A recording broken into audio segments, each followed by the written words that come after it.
Salut tout le monde, on se retrouve aujourd'hui pour une nouvelle vidéo sur ma chaîne et aujourd'hui on va parler update lecture, mais avant ça j'espère vraiment que vous avez remarqué qu'il y a un changement de caméra, donc un changement visuel et un changement au niveau du son. J'ai eu à mon anniversaire une nouvelle caméra qui est beaucoup plus performante que mon ancien appareil photo. Maintenant que ça fait plusieurs mois et voire années que je suis sur YouTube, j'avais envie d'avoir du matériel un peu plus professionnel et de meilleure qualité, et du coup j'ai eu aussi un micro qui est juste au-dessus de mon appareil photo et du coup j'espère que ça changera un peu la qualité des vidéos, en tout cas je l'espère. Je verrai tout ça au montage, mais du coup c'est la première vidéo que je filme avec tout ce matériel et j'espère du coup que ça vous plaira.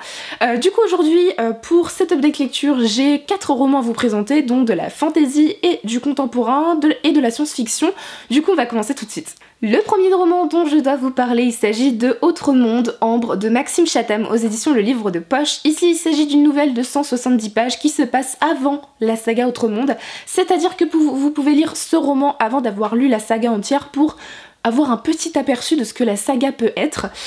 Ici du coup on va suivre le personnage d'Ambre, qui est un personnage emblématique de la saga Autre Monde, dont on a très peu d'infos sur son passé, sur sa manière d'être avant la tempête, donc qui est dans le premier tome, hein, évidemment je ne vous spoil rien. Du coup c'est ce roman, cette nouvelle de 170 pages est une parfaite introduction pour ceux qui veulent se laisser tenter ou ceux qui veulent prolonger la saga Autre Monde après avoir lu le 7ème tome, ce qui était mon cas. J'ai adoré cette nouvelle, j'ai adoré découvrir le personnage d'Ambre, qui est un personnage ô combien mature, intéressant, qui est très courageuse et qui est très intrépide aussi, qui a une vie pas facile. Je me suis beaucoup identifiée à elle dans sa manière de s'évader grâce au bouquin. Enfin voilà, c'est un personnage qui m'a touchée et qui déjà m'avait beaucoup touchée dans la saga principale, mais encore plus dans cette petite nouvelle, ça m'a permis encore plus de développer ce personnage que j'avais tant apprécié. Du coup voilà, j'ai adoré cette petite nouvelle, l'intrigue est super sympa, il y a de l'action, des retournements de situation, on ne s'ennuie pas et on retrouve un peu les prémices de la saga Autre Monde, donc on a des petites notes fantastiques, fantasy un peu par-ci par-là, et on sent quand on a lu déjà la saga que ça arrive, que la tempête arrive et tous les événements qui vont arriver dans la suite de la saga. Et j'ai adoré aussi retrouver la plume de Maxime Chatham qui est toujours aussi exceptionnelle, c'est-à-dire qu'elle a réussi à m'envoûter, à m'immerger totalement dans un court roman de 170 pages. Je vous recommande ce roman, cette nouvelle, si vous voulez commencer la saga ou si vous l'avez déjà lu, même si vous êtes à la moitié de la saga, vous pouvez lire cette nouvelle. Elle est à 5 € et sur les 5 € il y a quand même 1,50 € qui est reversé à l'UNICEF, donc vous faites une bonne action et ça vous permet à vous de développer de votre envie, votre découverte de la saga Autre Monde. Pour le deuxième roman de cette update lecture, il s'agit cette fois-ci d'un contemporain avec La courte histoire de la fille d'à côté de Jared Rek, publié aux éditions Gallimard Jeunesse, et il est paru le 31 mai 2018. C'est un roman contemporain, on va suivre Matt et Tabby, donc ils sont deux meilleurs amis d'enfance. Ils vont rentrer au collège et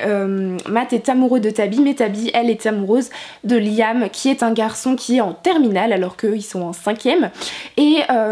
du coup Tabby et Liam vont commencer à avoir une relation amoureuse et Matt va être un peu totalement jaloux mais a décidé de rester le meilleur ami de Tabby pour le moment, et un événement tragique va venir un peu bouleverser la vie de ces trois personnages. C'est un roman contemporain, je trouvais ça sympa au début. La première partie est sympa, elle manque peut-être un peu d'originalité et j'ai vraiment eu du mal avec ce manque de vérité, c'est-à-dire que il y a la relation entre Liam et Tabby, je la trouve absolument impossible entre une fille de 12 ans et un garçon de 18 ans. Je trouve pas ça très réaliste personnellement, mais par contre la deuxième partie de l'histoire après cet événement tragique m'a totalement bouleversée. Je ne pleure jamais devant des romans et pourtant j'ai pleuré devant celui-là. Alors je ne sais pas si c'est parce que j'étais fatiguée ou si c'est vraiment le bouquin qui m'a touchée, mais je me suis énormément identifiée à Matt dans cette histoire et c'est un roman qui m'a fait penser à d'autres choses. Je me suis mis à la place de Matt et le roman traite de l'amitié, qui est un sujet qui pour moi est réellement extrêmement important, et du coup ça m'a beaucoup touchée, peut-être pas autant que d'autres personnes mais en tout cas moi ça l'a été. C'est un roman qui est court, qui se lit assez facilement, l'écriture elle est simple, fluide, ça manque peut-être un peu de profondeur et de travail au niveau de la plume mais on ne s'ennuie pas, il y a du rythme, et j'ai bien aimé le personnage de Matt. En fait je me suis beaucoup identifiée à lui parce qu'il me paraît très réaliste par rapport aux jeunes d'aujourd'hui, par rapport aux passions qu'il peut avoir, par rapport à son amour pour Tabby, que ça soit de l'amitié ou de l'amour réel. les relations comme ça, amitié, amour, je trouve ça génial. Et du coup bah voilà, j'ai vraiment été touchée par ce personnage. Le personnage de Tabby est un personnage très intéressant aussi, même si du coup on le voit du point de vue de Matt. Mais en tout cas voilà, j'ai bien apprécié ce roman. Je vous le conseille si vous aimez les contemporains mignons, mais qui à la fois traitent de sujets tellement importants que je pense que voilà, c'est important de lire un roman qui traite de ces sujets-là. Donc je vous le conseille énormément. Ensuite, je vous présente le troisième roman de cette update lecture avec de la science-fiction, donc le tome 1 de la duologie Le Trône des Étoiles, Fugitif de Rhoda Bellezza aux éditions Nathan. Ici c'est une nouvelle saga qui vient d'une autrice américaine de science-fiction. Ici on va suivre Rhiannon et Alyosha. Donc Rhiannon est la dernière et l'héritière de la grande famille royale et elle est la dernière survivante de cette famille et elle va être, on va tenter de l'assassiner la veille de son couronnement. Du coup elle devient fugitive et elle doit absolument se protéger. Et d'un autre côté on va suivre Alyosha qui est la star d'un programme de télévision intergalactique qui s'appelle Drone Vision et qui lui va être accusé de la tentative de meurtre de la princesse et qui va du coup être recherchée dans dans tout l'univers tout simplement. Et du coup on va suivre ces deux personnages. Malheureusement cette lecture a été extrêmement mitigée, ça a été une déception, je m'attendais à tellement plus et finalement bah j'ai été déçue. Déjà au niveau des personnages, à aucun moment les deux personnages que l'on suit ne se rencontrent et j'aime bien quand on suit deux personnages de voir un moment des chapitres où ils se parlent, où ils dialoguent ensemble, ou enfin voilà, qu'ils se rencontrent et là à aucun moment il y a 2 secondes et ils ne se parlent pas, ils se voient de loin et ça s'arrête là. Donc je trouvais ça un peu dommage mais bon tant pis. Mais ce qui est au niveau des personnages, j'ai vraiment eu du mal parce que ce sont des personnages que j'ai trouvé un peu niais, un peu stupides, voilà, et très fades en fait. J'ai pas ressenti d'émotion, de sentiments en suivant leurs aventures, j'ai pas été pris de pitié, enfin voilà, donc du coup je me fichais un peu du comportement des personnages, de ce qui pouvait leur arriver. Je suivais ça mais d'un œil tellement extérieur et à des kilomètres de leurs sentiments que du coup bah j'ai eu un peu de mal avec ces personnages là. Pour ce qui est de l'univers, je trouve l'univers intéressant. Ça m'a fait vraiment penser à Star Wars un peu, mais le problème c'est que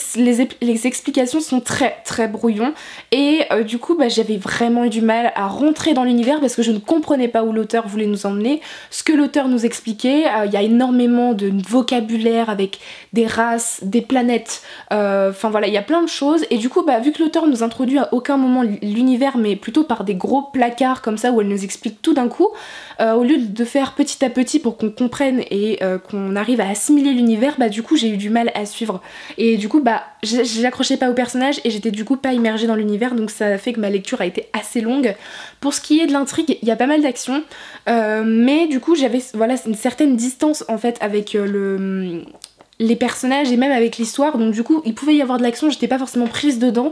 et le problème aussi c'est que c'était beaucoup trop prévisible. Il y a la fin, je l'ai deviné à des kilomètres à la ronde et pour certaines actions c'est pareil, mais en fait rien ne m'a surprise dans ce roman alors que ça pouvait être intéressant, mais j'ai trouvé que ça manquait d'intensité et j'étais absolument pas immergée dans cette histoire.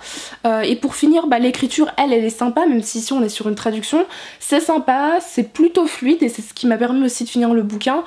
mais c'est pas dinguissime non plus, donc je pense ne pas lire la suite parce que finalement ça m'a pas tant plu que ça. Donc si vous aimez la science-fiction, je sais que certaines personnes ont aimé ce roman, donc n'hésitez pas à aller voir et à vous faire votre propre avis parce que c'est vraiment un avis personnel, mais du coup ce roman ça ne l'a pas fait avec moi. Et enfin le quatrième roman, il s'agit de Simon vs The Homo Sapiens Agenda de Becky Albertalli, ici aux éditions Penguin. C'est un roman qui va être adapté au cinéma et qui va sortir normalement le 27 ou 28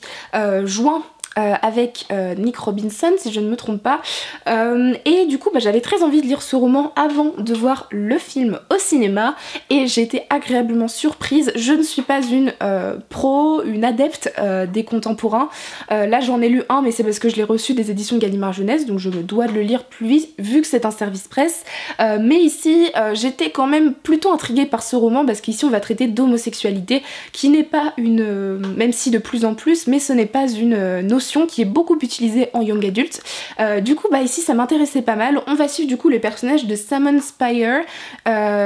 qui est en fait Simon est homosexuel et va développer, ne l'a jamais dit à personne, n'a jamais fait son coming out,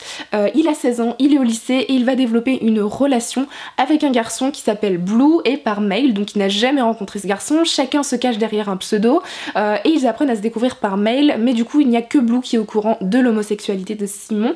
et du coup bah on va suivre ça et en fait à un moment il y a un gars du lycée de Simon qui va trouver les mails entre Simon et Blue et qui va finalement lui faire du chantage et c'est là que va tout va un peu déraper on va dire et du coup bah, j'ai adoré cette histoire. Déjà le personnage de Simon est tellement touchant, j'ai adoré sa joie de vivre, j'ai adoré ses défauts, j'ai adoré sa personnalité, c'est un garçon auquel je me suis beaucoup attachée et bah, j'ai hâte de le voir interprété par Nick Robinson au cinéma parce que je trouve que c'est un bon acteur pour ce personnage. J'ai adoré aussi les personnages secondaires qui sont tous très touchants, chacun à leur manière, chacun avec leur personnalité. Voilà, il y a Blue, il y a les amis de Simon avec Léa, Abby, Nick, enfin c'est que des personnages, voilà, toute sa famille, ses sœurs. En général les personnages secondaires sont un peu laissés de côté et finalement dans ce roman j'ai trouvé qu'ils étaient plutôt développés et du coup